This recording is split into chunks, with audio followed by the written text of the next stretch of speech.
This has all worked out for you, I would think. Hosting, and it's been a good season. I mean, the whole season's been good. I mean, I've seen a lot of people write some stuff at the end that I didn't understand. It's kind of like what's going on. Like, you play Florida State for one of the last 5 teams. It's either a national seed and maybe one of the hottest teams in the country. You face some of the pitching we faced down the stretch, and you don't win them all. But this team's played good from start to finish. They've been very consistent. Probably the most consistent team we've had here in a long, long time. how big an advantage is it to play on? I don't know, they say it is. I mean, I think if you're right, it's about how you play. So how you play is more important than where you play. But I think sleeping in your own beds, being in the comfort of your own ballpark, knowing your ballpark routines are the same and stuff like that, and you're used to your, how this ballpark plays and stuff like that. I think it's an edge. It's not like playing on your own golf course, where you know how the way you need to hit the ball and stuff like. It's not like that. But I think it's an advantage. This team has seen some crazy things happen in regional games. How do you guys kind of draw on that experience from the past and use it here? Hope they don't happen again. There's some crazy things happen. I think some unavoidable things and things that shouldn't have happened, but you just kind of avoid them. What are your thoughts on the teams in the regional with the state? It's kind of hard to say. I mean, we don't know. Obviously we know Army's in the Patriot League, and we played Navy for the Patriot League. Last time we hosted a regional, had a great game with them Friday night, so we know it's a good league, and they're the one of the Patriot League. They're going to be a tough opponent, and then Auburn from the SEC. They got a good ball club. They've had a heck of a year, and they were in line for hosting as well. And then Northeastern, who I think won their league and lost in the championship of their tournament to UNC Wilmington. So it's going to be a good field, but they're all good fields. That's the thing about college baseball right now. 1 through 64. It used to be a little different, like the top maybe half of the bracket was better than the bottom half. Now I think it's more even. As it pertains to this team this year, what are the benefits of a little extra rest before you start? We got that, actually. What we did is we've been banged up a lot. We haven't talked about a lot, and so therefore y'all don't know about a lot. This team's been banged up all year. And so after the regular season was over and before the ACC tournament, we got some rest. And these are some guys that you don't want some of these guys to do to get on the field every day. And so they got some rest, but we talked Friday night, I guess, after the Florida State loss, and we took Saturday off, and we met here Sunday, and had a great practice yesterday, had a great practice early this morning to avoid the rain, and we're going to try to get as much work done as possible. Hopefully the rain will cooperate a little bit. Do you feel a little snubbed by that 16 national seed? Or? Not at all. I think the committee, they got a tough job. It's an unbelievable job, and I know they got some good baseball people on that committee. And the great thing, I think, is having baseball people who have been in those situations, either as a player, coach, or just in an environment that you understand how's the best way to try to do the best job you can. And I think that's what the committee did, and they spent a lot of time with it. And I bet they spent hours each day trying to figure it out. And so, we're hosting. We're proud of that. We think we deserve it. And no, I think the committee has a tough job to do and probably did a great job. How much does it help that your guys get to sleep in their own beds, be in their comfort zone here?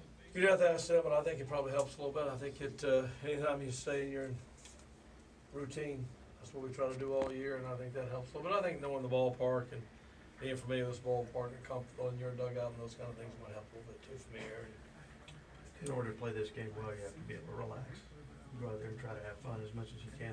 How much does it help your club that you've got a number of veteran guys who've been here before? It helps a lot, and you want to be, like you say, you want to be relaxed, but you want to be hungry at the same time. And there's a fine line, and you got to walk that line and where it is. And but like you said, having the veteran guys we got, from Brock Deathridge, Josh McClain, to Johnny Piedmont, to Joe O'Donnell, to Shane Shepard, just so many guys that we can draw from.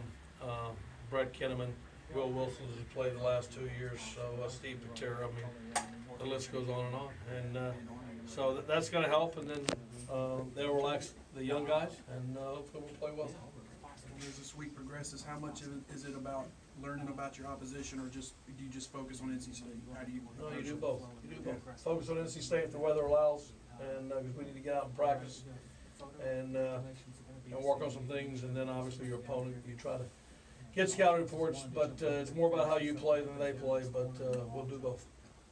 You're running with your bats the way that you were 1 through 9, you probably just try to ride that out and maybe not explain it. You just kind of enjoy it. When you hit a little bit of a lull hitting here in the last couple of weeks, how do you try to get them back to that confidence and comfort spot? Well, see, confidence is right, Joe. You try to get them back to the confidence spot, but they're smart players. That's one thing about a ball club. They play really hard, but they're really smart too.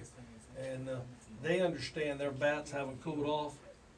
But when you run into Justin Verlander and you run into the lefty for the Dodgers, Kershaw, and, you know, it's like when the Yankees were pretty good. Tony, remember when the Yankees were pretty good back then, and Yogi Berra said he understood how Sandy Koufax won 25 games. He just didn't understand how he lost 3. So you can hit as much as you want to hit. When you run into that guy on the mound, that's that guy that night, there ain't nothing you did wrong. You just got to find a way to win. But I don't think our bats have cooled off so much as we've seen some outstanding pitching lately, which I think is going to help us down the stretch. Elliott, Johnny Piedmont was in here a little while ago, and he said he was feeling really good. What would it mean in the postseason to have him pitch the way, for instance, he pitched at Virginia Tech in the postseason? That's what I'm saying. I feel as good about this team's chances right now as all year long. What I don't understand about this team, somebody says something about a lull right now or something, or, you know, whatever. I've read some things that some people have said that I think are totally unfair to this ball club. Is this ball club has been the most consistent, successful ball club I think I've had here in a long time.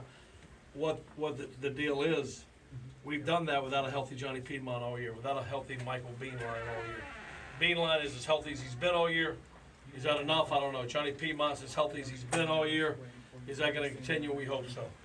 You know, we have no Austin Staley, but Joe O'Donnell's pitching well. We have some guys that have really carried the workman-like load. Brian Brown, Joe O'Donnell, Nolan Clemmy, Kent Kleiman, and we hope we haven't worn those guys out too much. But to get Beanline and Piedmont back, that's just outstanding. And some young guys are going to have to step up too. They've done it at times. They just got to do it more consistently because you may not get a second chance after this weekend. So we're counting on some of those young guys too. What has Patrick Bailey's year meant to this team? Freshman year at ACC, I think they said we've only had 2 or 3. I can't remember what I read, but I know Tom Sergio was one, which I was fortunate enough to coach his senior year to follow Ray Tanner, who recruited Tommy, and from Philadelphia. But it's so have a freshman of the year in the ACC. I think that speaks volumes. And to catch as much as he caught with Brad Debo and Jack Conley here, 2 high-level catchers, that speaks volumes right there for how much he caught, what he's meant to this ball club. And then he defensively he's been outstanding, but then he does it with his bat. 11 home runs, both sides of the plate. He gives you a guy you can stick in the middle order. Switchers, they tend to pitch a lot of lefties against us because we'll stack about 4 or 5 lefties in a row. And what they've been able to do is match us up with good lefties lately, and so Bailey gives you a split on that a little bit. So he's meant a lot to this ball club in both ways. Anything else, guys?